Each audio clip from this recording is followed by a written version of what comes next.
نن چې محترمو زمونږ کوم وظیفه ده د ابو داود شریف حدیث تر ډېر زیات ناشنا حدیث دی. د دواړو جهانو سردار فرمایي چې کم سړی را وظیفه کوي الله پاک به د انسان هر قسم حاجتونه دا پوره کړي.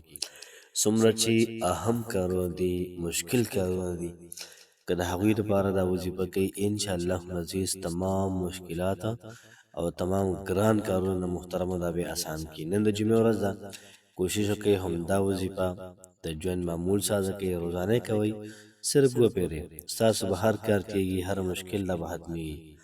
بسم الله الرحمن الرحیم.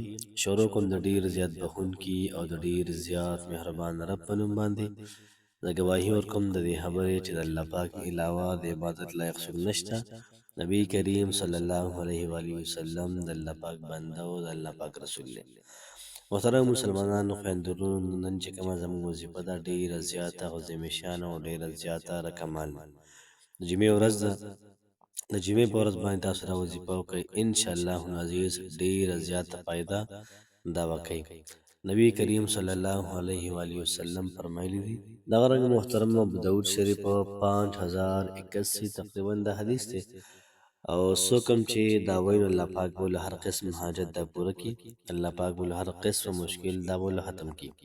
حسبی الله لا اله الا هو علیه توکلت وهو رب العرش العظیم.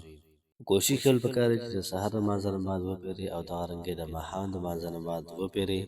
انشاءالله العزیز چې د څه لپاره وي الله پاک به له هر یو کار دا په ښه طریقې سره کوي. الله پاک هم خوشحاله اباد ساته. السلام علیکم ورحمة الله وبرکاته.